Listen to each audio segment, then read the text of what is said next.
All right, guys, how's it going? This is Adam, and I have my buddy Billy here. This is our first 10th anniversary Breaking Bad rewatch breakdown discussion. This is our first one, so bear with us. This is kind of very non-formal, as you can see. I'm not in the environment that I would ideally like to be in.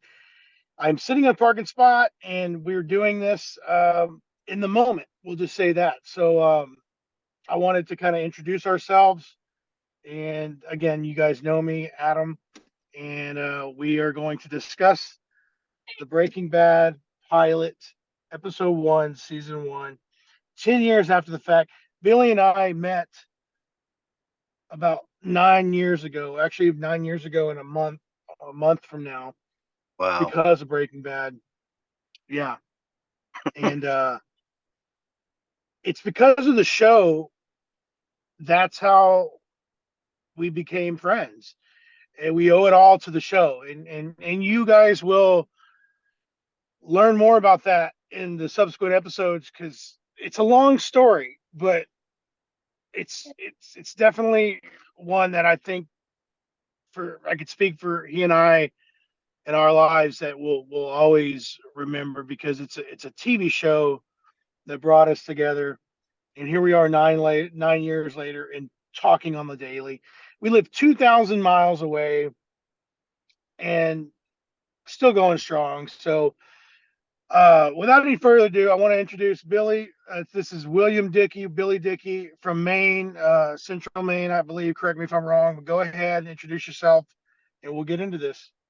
Yeah, as he said, my name's Billy. I live actually on the coast of Maine. It's about I don't know, central, but on the coast, the center part of the state. Um but yeah, man, I mean, Breaking Bad, dude. 10 years. It's crazy. But yeah, so we're going to talk about the pilot episode. And Yeah, I've seen it a number of times. Obviously, you've seen it a number of times.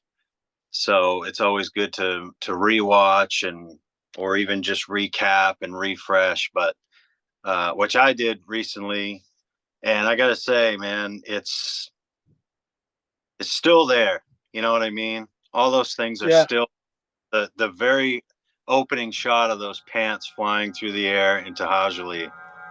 It's just brings you right back, you know. Well, speaking of Tahajali, and we're gonna have these breakdowns, these episodes that we're gonna have different segments here, but we're kind of getting we're finding our rhythm here. But I do want to, speaking of Tahajali, this is how we met. You know, uh, I met Billy in a Facebook fan group in the summer of 2014, and I think he found me in the group, liked a comment or two, what I was saying, and friend requested me or messaged me in Messenger, and it started the conversation that 9 years later is still happening. I'm meeting him in November of 14 for the one and only Breaking Bad Fan Fest, that unfortunately it was the only one in 2014, November of 14. If anybody was there, then chime in and let us know. Maybe we met you. We were talking in Messenger, in chat, about the show, and we just realized that we're basically like two peas in a pod as far as the our feelings about the show, how we started it, and this and that. And fast forward November, whatever the date was, it might have been November 8th, November 7th. I was gonna say I'm so glad you're so much better with dates than I am, man. I am not Yeah, good remembering when things happen, so I this know. is good. I am, for the most part, months and years. I'm pretty good with dates. I can't It's tell just I can't tell you the specific day, but I can tell you that the first time. I ever met you was obviously when we met in Albuquerque, and you showed up at my hotel room at what, like 3, 4 o'clock in the morning, and Mm. I am wearing my boxer shorts. You remember that? I, I, I gotta be honest. I don't. Now that you're saying it, I might. I don't actually recall you answering your boxer shorts. I do remember walking into the room. I can kind of see it. I was with my people at the time. I think I had two individuals at the time. And then it's like whatever hour it was, 6 a.m. We're driving in from Texas, Mm-hmm. 10 to 11 hour drive. You flew in from Maine. We have never met in person. Now we're in your room in Albuquerque and it's on. Like, we're like, let's go. Let's go to Tahajali. All I remember is leaving the room, getting in the van that we were in, and working our way to Tahajli. It was probably around the 9 o'clock hour. I don't know. Yeah. And within the hour, I tell the story that all the time that within the first hour of meeting each other in person, we are in our underwear in the desert at Tajli. Yes. Yeah. You 100%. know, We stopped at was a. it an actual hour? I don't know, but that's the story I always tell. Yeah. Yeah. Yeah. I remember it was still dark when you got to my hotel room because I crawled out of bed. I got the knock on the Yeah, door. I crawled out of bed. We left, and I think we stopped and ate at a Denny's real quick. And then yeah, within an hour, the sun had come up.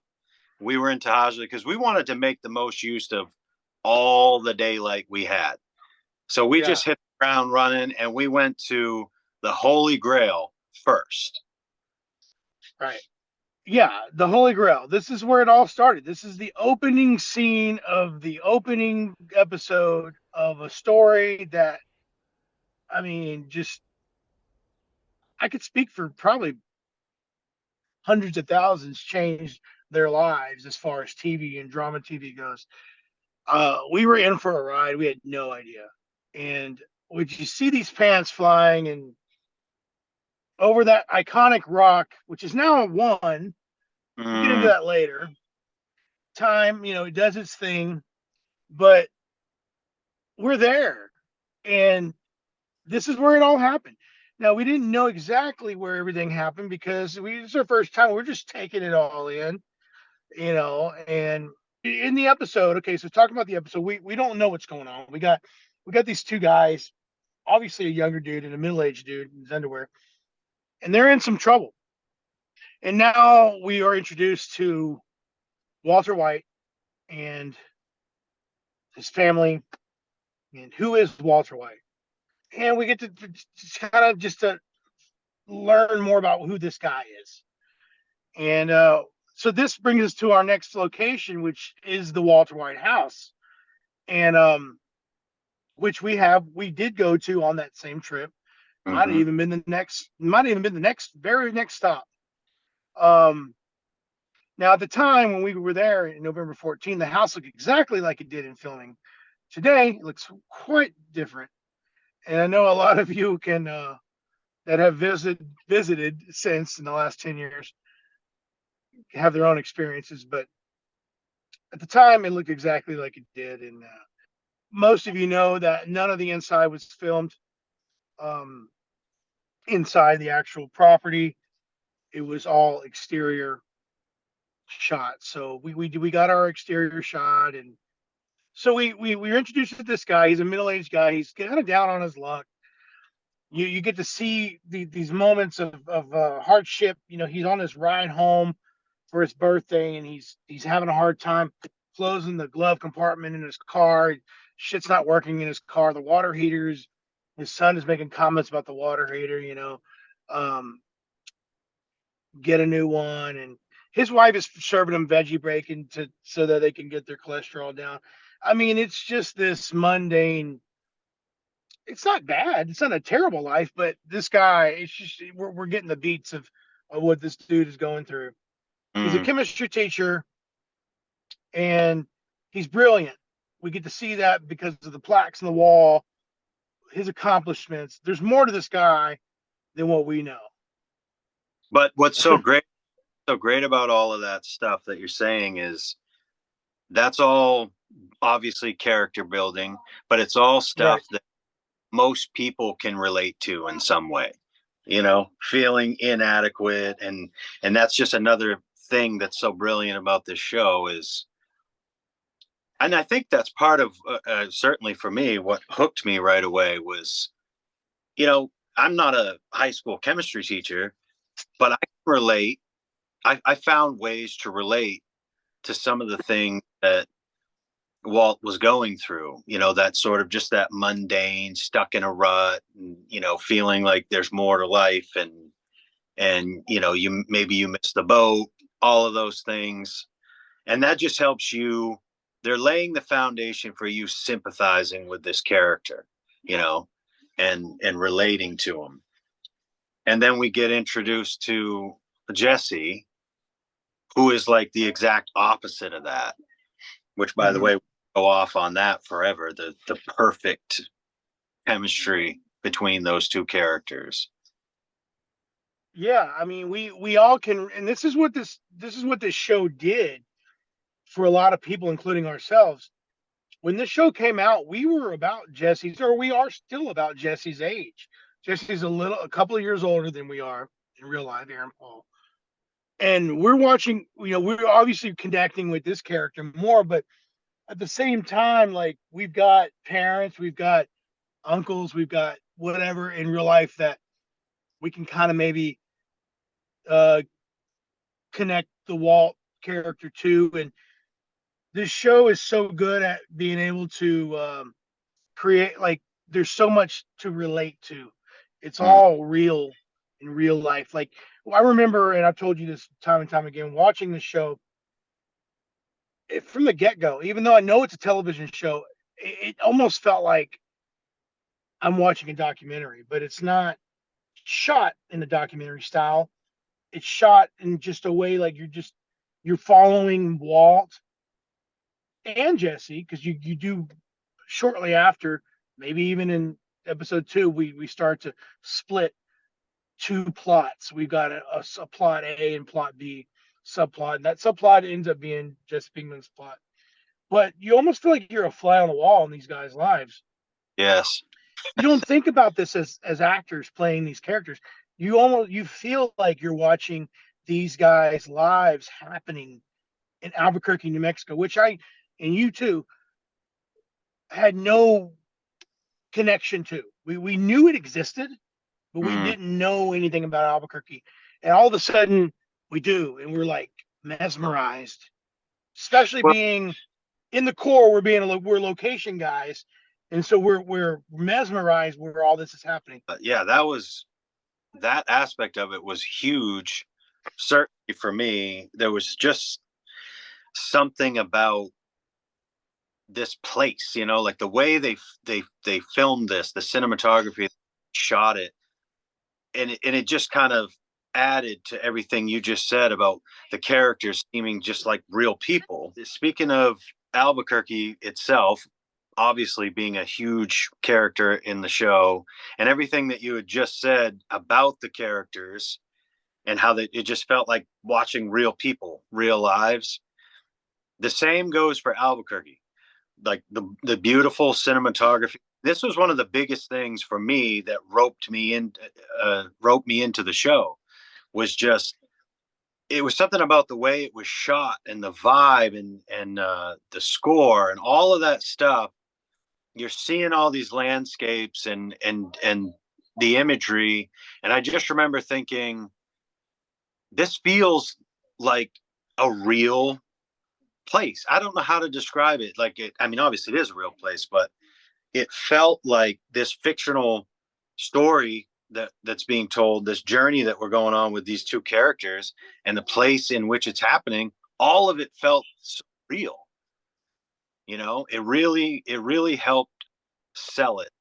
And I know you and I have talked many, many times about just the whole vibe and feel that they captured with Albuquerque. I still to this day, 10 years later, I still don't know how to describe how it makes me feel, but I know it makes me feel a certain way. And I can also say it was seeing that. And it was the first time in my life that I actually remember going, I want to go there. I want to go Yep, where this happened, you know? And we did. absolutely. We did. There was just something about this this land of enchantment, if you will, that would just drew us in. Now, this is not going to be like for everybody. Casual viewers are not going to feel the draw to the location maybe as much as individuals like Billy and myself. But there is a definitely quite a bit of you that did feel the same way. Hence, we have all these people that go to these spots, to these locations. But moving on with the episode, we see the we see the White House. We get to know Walt more. He's teaching. He's talking about the what's the meaning of chemistry. We get all that. This is all like symbolizing the the the whole theme of the show, which is just Change. like he says, change and growth and decay and transformation. That is Walter White, and that's Walter White all the way through the series. He changes, he grows, he decays, he transforms, and we all know what he transforms into. Say my name. Heisenberg. You're goddamn right. We don't know this, and it's brilliant. Yeah. What? It's so crazy to think that the Walt that we're introduced to at the beginning of this show, and then obviously what we know he turns into, which is Heisenberg. Um, it's it's it's really the best.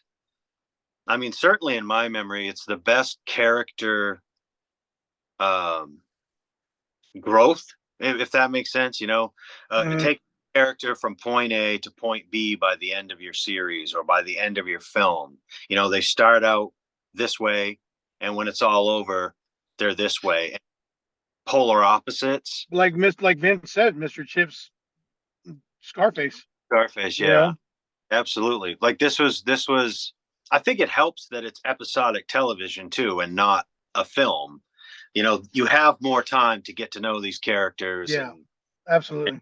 follow them around. But yeah, I mean, yeah, I can confidently say this was the best change. The story is about change, and if anybody wants to know, oh, what's Breaking Bad about? It's about change. It's about character change. Without going into any details, everybody changes. I think the only character that doesn't really change much as far as moral compass and just being himself is Walt Jr. We get into that later on. The storyline starts at Walt's 50th birthday, and we're going to unfortunately meet a big part in Walt's life where he's going to be diagnosed with terminal lung cancer, uh, which we get hints of that in his coughing at the very beginning. He collapses in the car wash, which is another location. Yes, we did go to, and who hasn't? If you've been to Albuquerque, you're going to go to the car wash. And today is Mr. Car Wash has been Mr. Car Wash for several years now. At the time, it was Octopus Car Wash. Uh, Mr. Car Wash chain bought it out, but anybody who's been to Albuquerque for Breaking Bad has been to the car wash. Walt has a faint spell there and is brought to the emergency room for examination, and he he is diagnosed with lung cancer, keeps it from his family, and in the midst of that, Hank, his birthday's coming up. There's a surprise party at his house, and Hank is there showing a drug bust. They bust, I think 700K is what it Mm-hmm. was, and Yeah. Walt's watching this because Hank is proud to show this accomplishment. He's like, hey, that's a lot of money. Like, is this something? Is this like a normal haul? And yeah, this is It's a lot of money until we catch you. And I'll take you on a ride along. Spice up your life a little bit. And so this kind of starts the chain of this. This starts what is the interest in Waltz because he's got this chemistry background, and he's curious because he's having financial woes and he's wiping down students' sports cars and being mocked at and having to do all this extra work from his employer Bogdan, by the way. It's a second job and he's struggling. So you see his struggles. He wants to do now with his recent diagnosis, he's wanting to leave his family with something. And Skylar has no idea. Speaking of JP Wynn, I remember really we went to the school, obviously, but we wanted to get inside. It wasn't enough. We had to get inside. And I remember, we talked to somebody, we talked to somebody that said, so-and-so is not around today. You should come back at such and such a time tomorrow. Right. And then he kind of, I don't remember the exact conversation, but I know that we have it on video. And he's like, we mentioned wanting to see the classroom. There's a bank.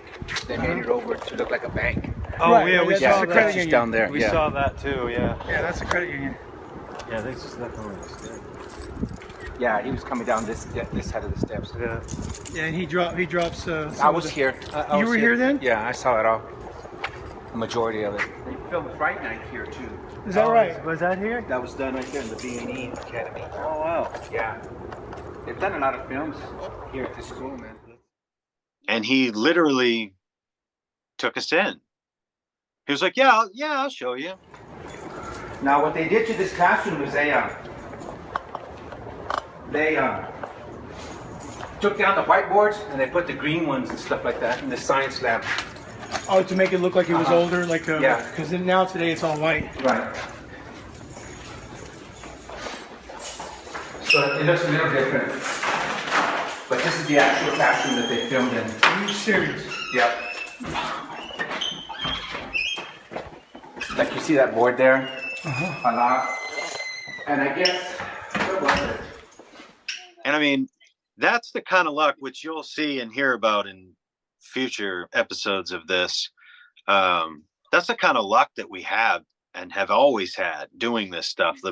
We've always said the Breaking Bad gods were with us because we have done some things and been to some places that nobody has, at least people that, fans like us and all of you, that nobody has ever gotten to, that do the types of things that we do.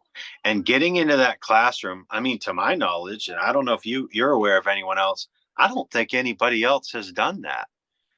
So this guy took us in. We walked up the cymatics steps, the famous steps that Walt's carrying the beakers and all the lab equipment that he's at school for the first cook. And we walked right up those steps. And then he took us into the building, down a hall, and into the classroom. And I'll never forget, those doors opened up and it was like, oh my God. I mean, a lot of what you were seeing, some of the stuff on the walls and all that had changed. I think that the desks were in different positions and whatnot, but it was instantly recognizable. Of course. Yeah. You could see where he flicks the little, I don't even know what you call it, man. I'm going to butcher it, but he lights the color changing flame there on his table. God, it's been 8 years. So for reference, we did this in August of 2015. I mean, we were dates. I mean, I felt like a fucking kid back then, dude. Yeah. I mean, you're gonna see pictures of us here. I mean, I look like a kid compared to now. The guy led us. His name was David or George. I cannot remember. I'm 90% sure it was David. Yeah. But then again, I don't know. I credit him in a video that I did at the time because obviously he deserved credit. And we he let us get on the table and like lift the tile up on the where Walt puts his phone up, and we recreated that shot. We got to take a picture of the whiteboard, dry erase board, and then the what is it called? The elements. Table of elements was in the Yeah, there. Yeah. I mean, and then there was a little bit there was a little not a poster, but something in the back, showing Breaking Bad and it just basically commemorating that it was filmed there and something about chemistry. And I do Mhm. want to kind of my memory is a little different. I know we went there. I think all this happened on a Sunday. If I remember correctly, this all happened on a Sunday because I think we went on a Saturday. We go to the gates that were closed off for the lobby of the school, and there's this guy that comes up to us, or we get his attention, and we're like, hey, we tell him what we want to do. He says, come back tomorrow. There's like this event that's happening. Come back tomorrow like 9 o'clock and ask for David. He's like the custodial manager or whatever. Yeah. Okay. So I know Yeah. we came back the next morning. Yeah. So it was like a two. This took a little effort. We had to come back the next day, and sure enough, he's there. And the guy was the nicest. I can still see him. He was the Yeah. nicest person, and you'll see it here in the clips I'm bringing in. But I mean, what an experience! He took us to the room that that Walt takes the glassware, and Oh yeah. we have pictures there and the cymatics stairs, and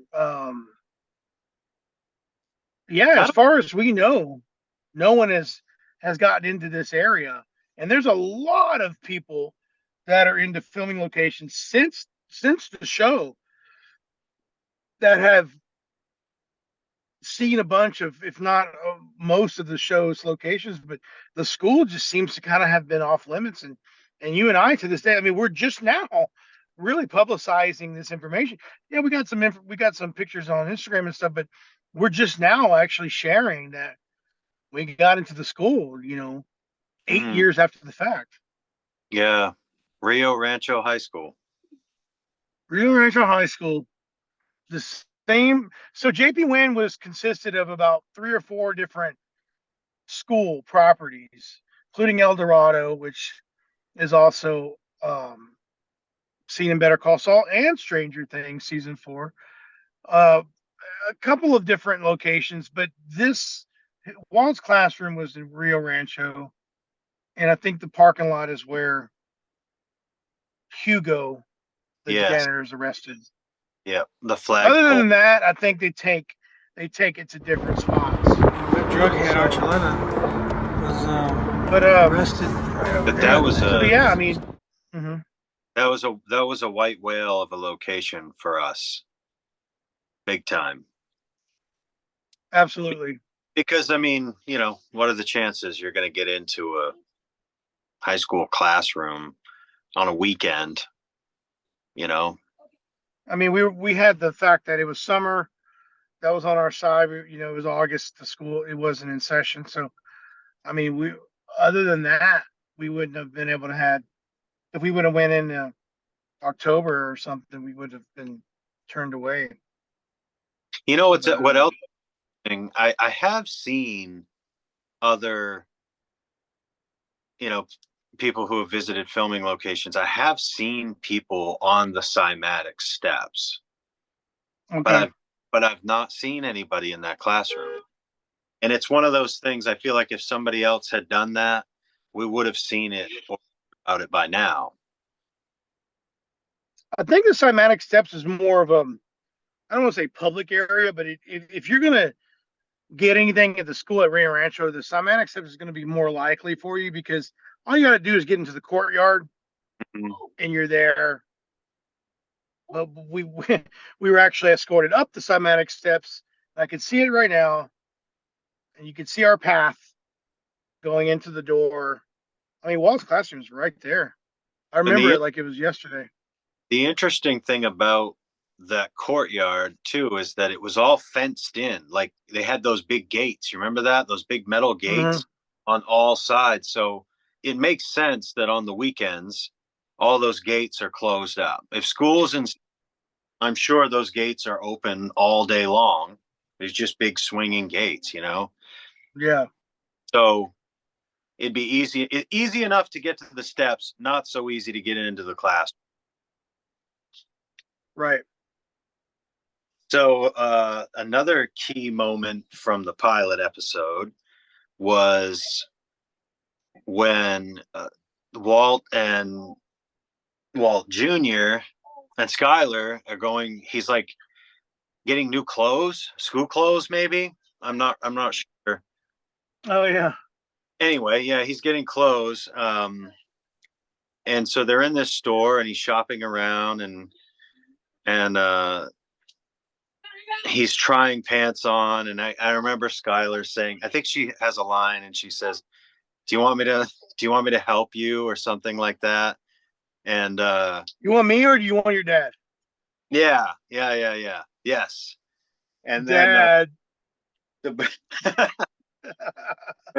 and then like these teenagers start picking on him, and they said, he's like, oh, do you want mommy to, something about mommy dressing you, or I can't I remember. just And remember of big boy pants. That's all I big remember. big boy pants. But yeah, he anyway, they making fun of him, and Walt sees that, and it's like we get the first glimpse that there's something else to this guy. You know, he has some pent up anger, and obviously we just, he receives his diagnosis in this episode, and hasn't told his family yet, and this was also after he tells off Bogdan at the car wash.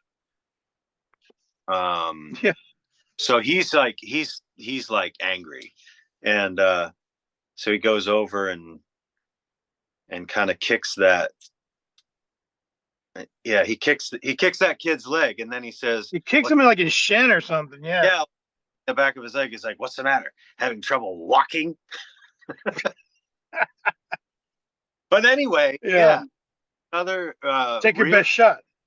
really unexpected location, because it was a Holocaust museum, and that was like downtown. Downtown or smack down. Yeah, smack in downtown Albuquerque. You never know.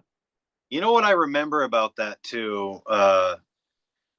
Yeah, it's such an interesting choice, because it was a Holocaust museum when they scouted the location, correct? So they Mhm. removed all that stuff and put the clothes there. It's just like, seems like such a lot to go through for that, just to have a clothing retail store. You know what I I mean? think a lot of it. I think a lot of it had to do with the inside looking out view. Yeah. So we don't ever see the exterior because it's not, honestly, we kind of take you out of what they're doing because you think they're in some type of department store Hmm. because we're already inside. But it's the inside outside looking view. Like we've got the inside and we have the cameras facing the doors, which have that glass, however you would explain it, and you could actually see the real life address number Yeah. on the doors, 316 if I remember correctly. I can remember And the glass stained yeah, window. so I think that they were attracted to that, and it was an open space, and all they had to do was just kind of wipe out all of the Holocaust Museum stuff Mm, and put in some clothing racks and whatnot. They yeah, had room in the back, and I mean, it was believable. it was. Going in there, the floor and everything was the same, you know. And I remember how it was kind of funny. We were in there walking around, and obviously, we told the owner who approached us what we were doing in there, and he was, he seemed fine with it. But I remember it kind of striking me as funny that he kept wanting to talk about the Holocaust, and like bringing that, Oh yeah, telling us about everything that he had in the shop, and of course we were trying to be courteous and polite and listen to him and Right. on to him. But it's like, yeah, really, we just wanted to come in here and get these location shots. And I remember Yeah, for man, we're just trying to line up shots. We don't really. This is an elderly man, and he's very nice. And what do? yeah, You gotta kind of go through that to you're get what talking you want. and you're bringing down the vibe here. But Yeah. anyway, uh, it's a it's a pivotal moment really in the series because it's the first taste, the first hint of what will become Heisenberg. There's some anger in there. There's something going on, and that's just what's so fascinating about the character. It just kept you watching and wanting to know more, a little Even bit more. Skylar, she was Yeah, taken aback. She was almost impressed, if yeah. not. I think she Yeah. was.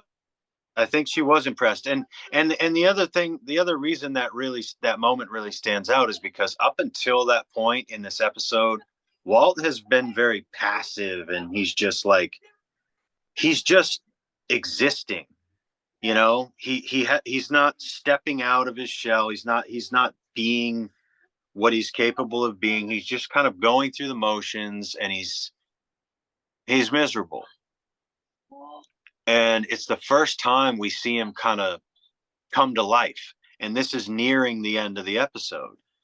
And it's shortly after that we get to, which is obviously is another location we'll talk about way more in depth later on, but we go Yeah. to Jesse's place. Yeah. The country club in Albuquerque, where the yards have grass. Mm, Yeah. yeah, Yeah. yeah. One other quick thing though before we talk about the ending of this episode and Jesse's house that I want to point out because I don't want to forget this. And I remember how wowed by this you and I were when we got to Albuquerque on that first trip. How there's a lot of locations in this show in the whole series. They're actually quite geographically correct. Hmm. There is a school, that portions of that school were part of, that was one of the schools that was JP Wynn. And that really is just down the road from Walter White's house, Hmm. so that's pretty cool. And then obviously Hank and Marie's house, which we'll get to later as well. But that's geographically, it's really interesting how, The car wash isn't very far either. It's in the no, Northeast Heights. yeah, Yeah. it's just a neat little thing that you know how it is with movies. They could shoot one house here, and then another house is like two towns over, but they're only shooting the front porch, and it's like, why did they do that? you know So, going back to when Walt's 50th uh, birthday surprise party at the Walt house, Hank is talking about this bust, which he offers Walt to go on a ride along. You see Hank on the screen. Oh shit, turn on channel 3. At which point we apprehended 3 individuals and placed them into custody. This is actually another location. In us being us, we're wanting to get to every location that we possibly can. And we're like, where's that at? So I guess now is the perfect time to go ahead and mention our ultimate source for all of the Breaking Bad locations that we were able to get to. We have to give 100% credit to Mr. Mark Valdez. Uh, the if you Godfather. search The Godfather, yeah, I mean this guy, I could talk another half hour about him, but I'll just say that Mark Valdez is a former Albuquerque resident that became a fan of Breaking Bad and has the brain of just like Hank says, you have the brain the size of Wisconsin. He's like, um, he created a locations blog. Google Mark Valdez blogspot Breaking Bad locations. You can't help but stumble across it. Amazon. He's got paperbacks that you can buy of the said blog, and you can own it in a book. We give all our credit to finding these locations to Mark's research, and I mean, an episode would air, and the next day he'd have coordinates to these places. It's just uncanny how he's able to do it. But anyway, so going back to Hank's drug bust spot, you see it on a TV in Walt's house, and there's not much to look at, but Hank is definitely in front of something. And thanks again to Mark, we were able to find that exact spot. So I was what's going to that?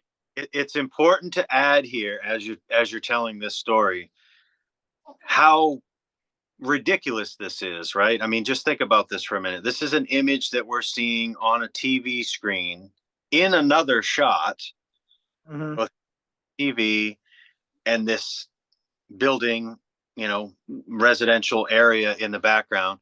And this should give you a pretty big clue about the kind of weirdos we are when it comes to doing filming locations, or just how obsessed we were with doing this. We wanted to get that spot. I mean, this is something that most people could care less about or would never even think of, like why would you seek out the image on the TV screen in in a shot? It's out of focus too. Yeah, it's out of focus as a filming location. But when we set out to hit everything, we really meant everything. Everything. And it was just so cool to finally find it. And again, we can't give enough credit to Mr. Valdez.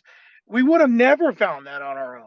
No. Now, I will say that Billy and I, have both found locations on our own with our own eyes and looking at street signs and knowing the location, knowing the area of Albuquerque. But 97% of not more of what we have been able to see in Breaking Bad was because of Mark. And this is just one of the most obscure locations.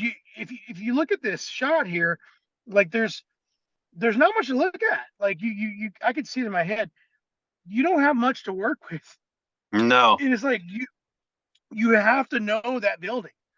Yeah. Like you have to just know what that is. And it was cool to finally, and I lined it up, and I'm like, oh, that's it. Just focus on the subject matter, which is the head, and blur out the background, and boom, you got your shot. Mm-hmm. And so there was just a victory for us.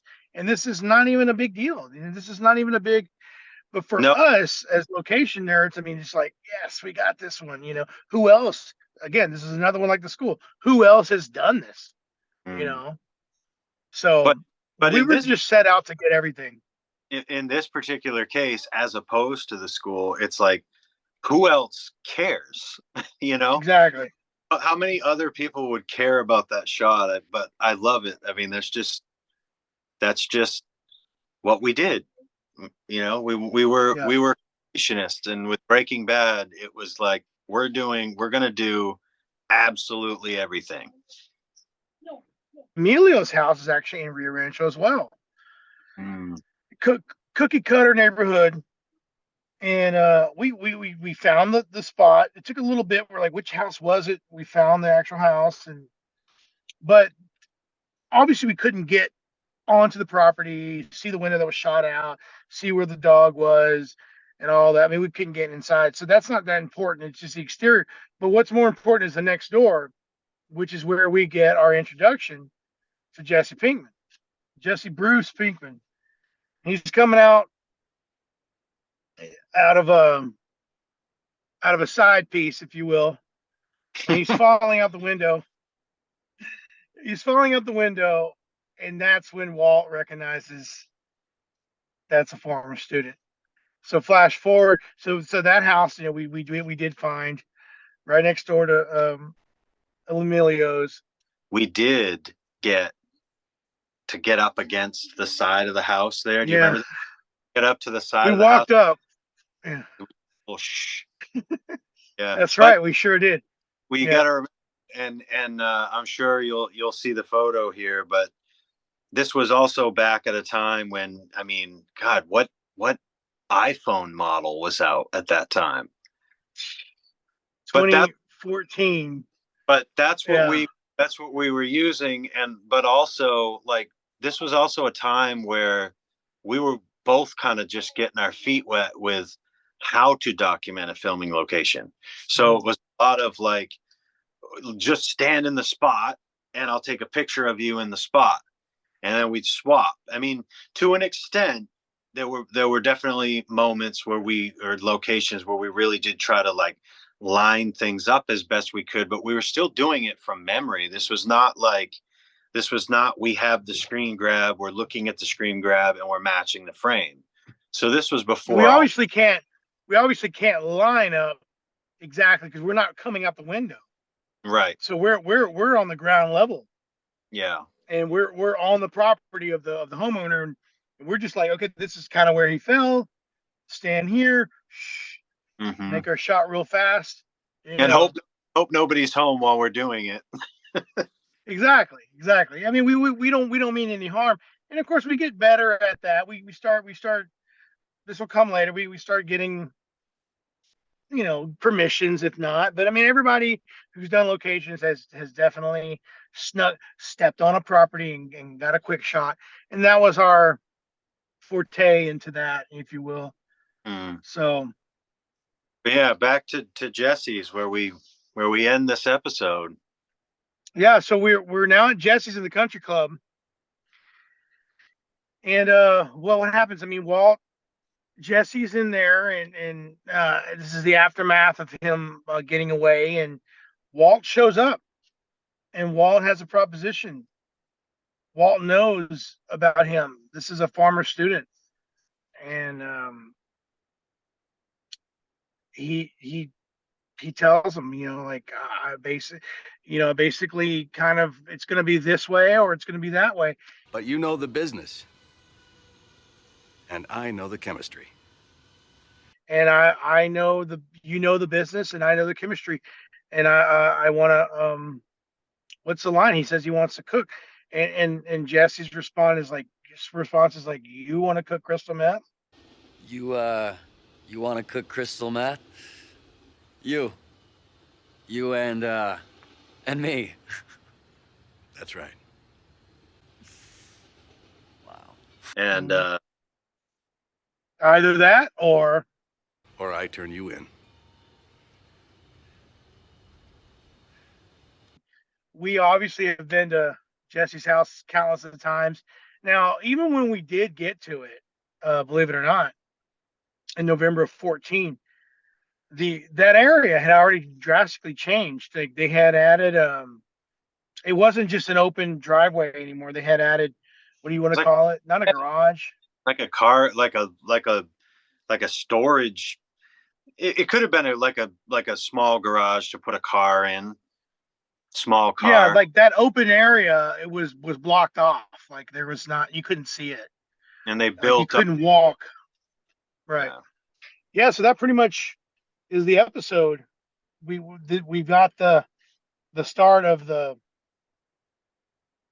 relationship that will forever, it's the catalyst of what is to come, is now, we saw it at the end of this episode, and now, I mean, I don't know about you guys, but like I wanted to know more.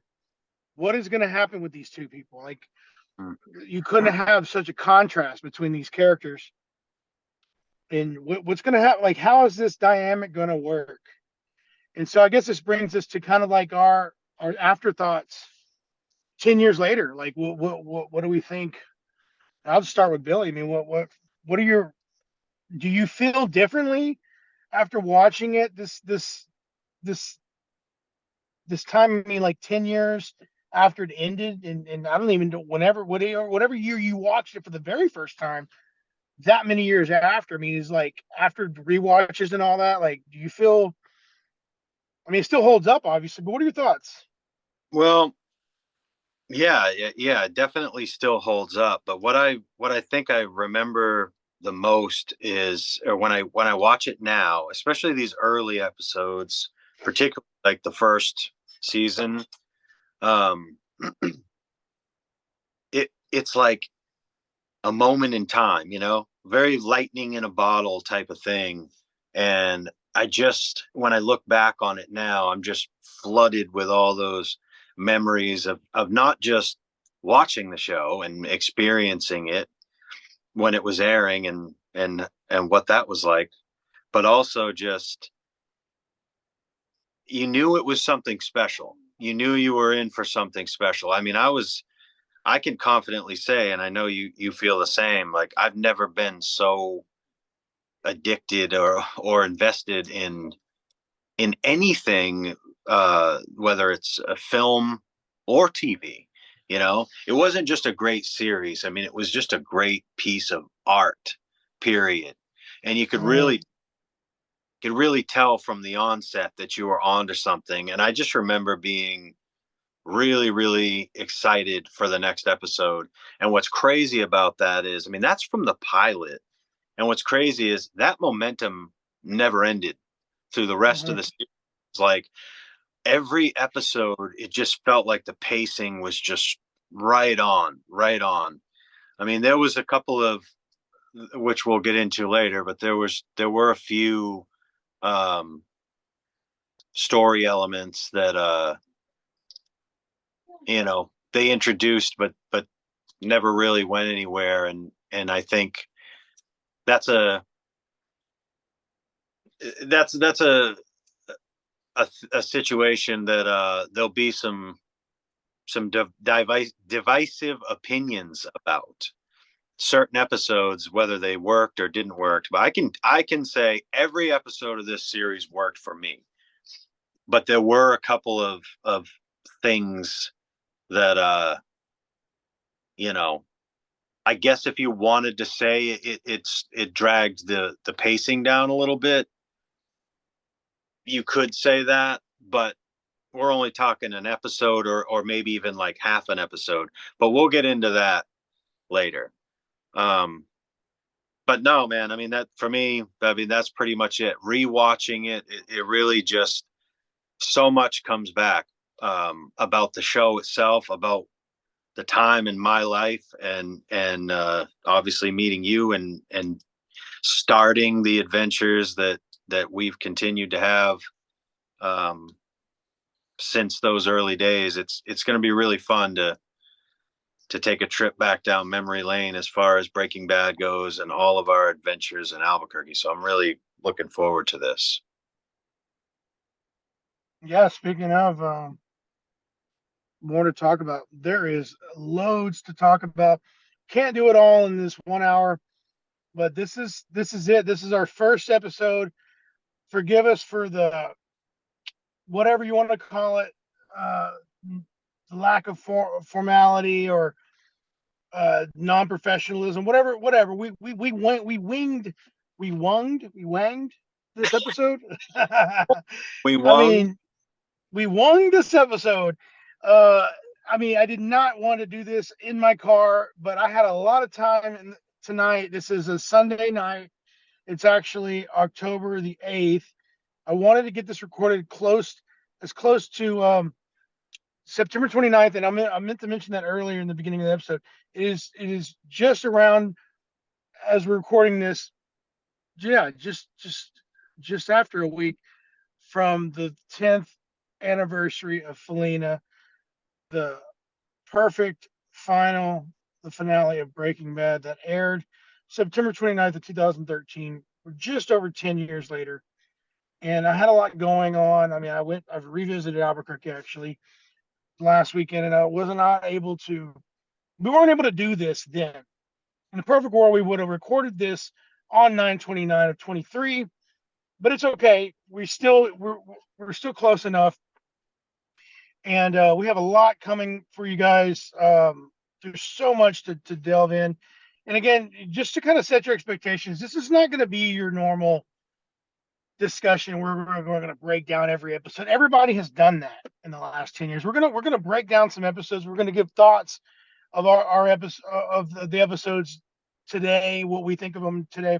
But we're also going to show you guys our adventures, our personal point of view, give you some insight, and kind of put you in our shoes in a little bit, in a little way, of our adventures seeing these locations.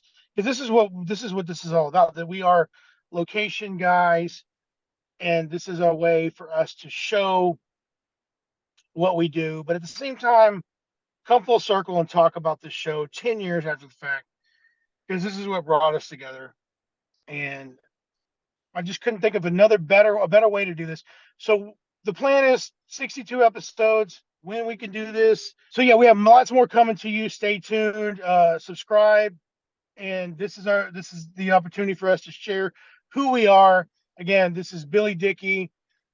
Obviously you guys know me. Adam was here, 83 with the underscore in between on Instagram, and Billy is Billy Spot Shots.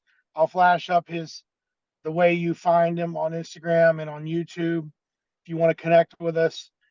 But until then, we will be back with our rewatch of episode 2 here, hopefully in the next week. We'll see you on the next one, man. All right, thanks for watching, guys, and being patient, and we'll see you all on the next one.